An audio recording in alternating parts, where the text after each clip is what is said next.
Sometimes the answer is not doing more, it's doing less.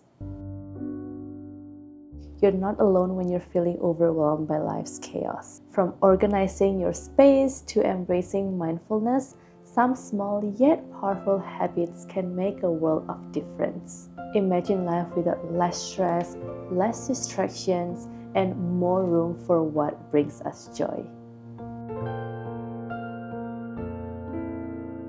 There was a time where I kept every little memento, letters, cards, old tickets, thinking I'd cherish them forever.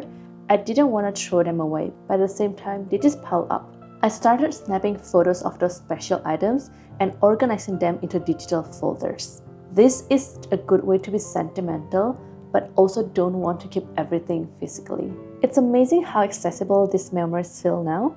Whenever nostalgia hits, I can just scroll through my phone and relive those moments without rummaging through storage. Physical items can take up so much space and are often forgotten. When was the last time we dug through our storage? Exactly. This method keeps my space clean and memories close. We live in a world of consumerism, where digital advertising constantly bombards us, offering endless options and fueling a sense of urgency. Add to that the subtle, sometimes not so subtle peer pressure, and it's easy for us to feel like we need to keep up with everyone else. Since adopting minimalism, I discovered the power of wish lists. Whenever I see something tempting, I add it to my wish list instead of buying it right away. This creates a buffer to evaluate if I really need the item. Most of the time, I'll forget about it, which means it wasn't really important and I can actually live without it. For non-urgent items, I keep a buy list and shop monthly to make use of free shipping or larger discounts. This is great for my wallet and keeps my shopping intentional. The buy list is also a real-time saver when I'm out and about. I save time remembering things I need to get, and it prevents me to shop mindlessly. Dealing with mountains of emails can feel overwhelming, especially for someone like me who insists on keeping my unread count at 0. And here's how I manage it. First, I unsubscribe from unnecessary notifications like purchase confirmations, package tracking updates. I can check those directly in the app when needed. These emails clutter the inbox without adding value. Second, I set some promotion emails to auto-mark as read, things like flight or hotel deals that might come in handy later. When I'm planning a trip, I simply search my inbox for any valid offers. This approach helps me avoid impulsive purchases while still making the most of the promotions I already have. Third, for promotion emails that aren't relevant right now but might be useful in the future, I set them to auto-delete for now. It's easier to re-enable them later when needed than to resubscribe. This keeps my inbox clutter-free and saves storage space temporarily. Every few months, I set aside time to go through each sections of my home. Closets, shelves, even that one miscellaneous drawer. I decide what to keep, donate, or discard. This habit helps me to stay connected to the things I own and ensures that everything in my space still serves a purpose.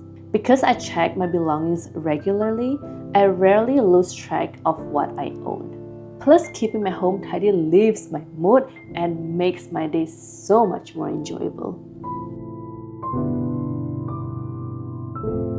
Digital clutter can be as stressful as physical clutter, often reducing productivity and wasting time.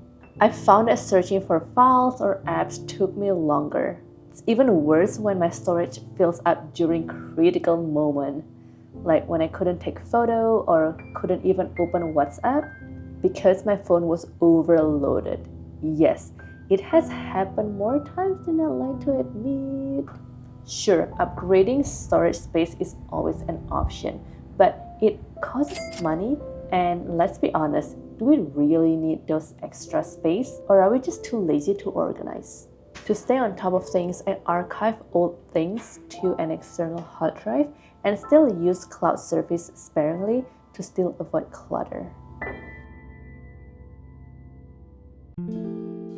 Trends come and go, and trying to keep up with everything can feel overwhelming. As I've grown older, I've come to understand myself better. What I truly like, what makes me happy, and things that brings me comfort. Instead of spreading my energy thin by keeping up with everything else, I've learned to tune out the noise. Anything that feels irrelevant or distracting, I simply skip or ignore it. Sticking to what I know and love simplifies my decision making.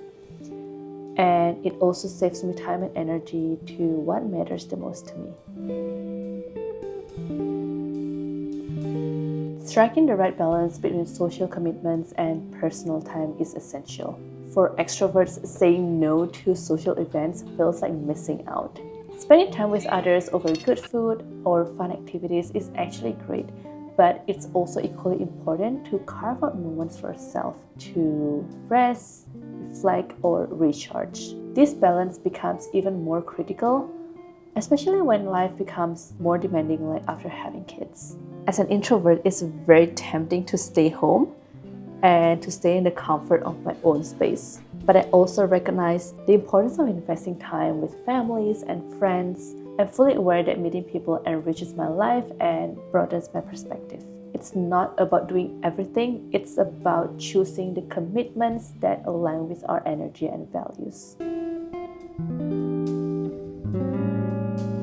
Automation is no longer a foreign concept. It has become a part of our everyday life. One of the easiest ways I simplify my finances is to set up automatic payments for recurring bills like credit card payments, insurance, and phone bills. This reduces the mental load and gives me one less thing to worry about. While deals and offers are everywhere, it's very tempted to sign up for multiple credit cards or financial products. Do I really need them? Limiting my options can actually work in my favor. I try to stick to a few credit cards that suit my needs and don't get caught up with the chase of every new offer. Missing out on some deals is perfectly fine. More credit cards only means more annual fees, although some can be waived. I know some cards require a minimum spending to keep them active. That is adding another layer of maintenance. Keep it simple. Less is truly more. Ugh.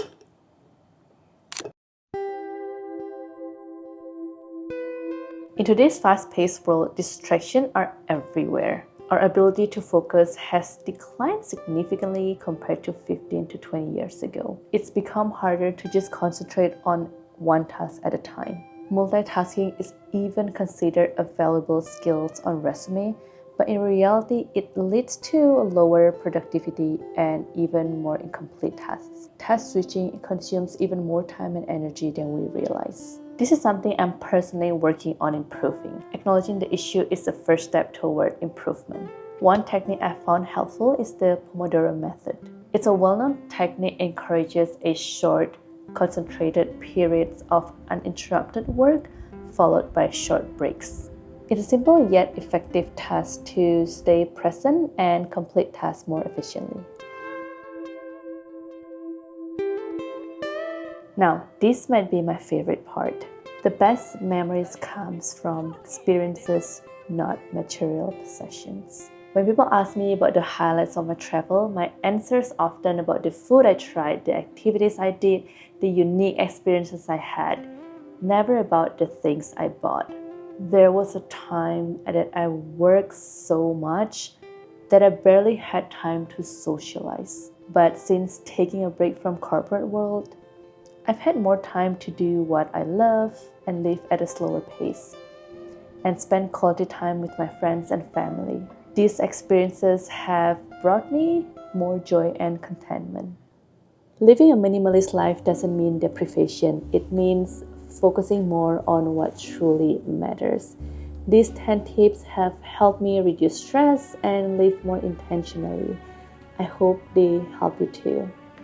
Thanks for watching and see you on my next one.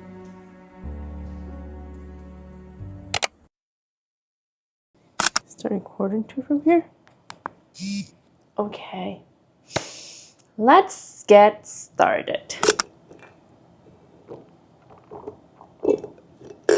I hope they help. This approach helps me avoid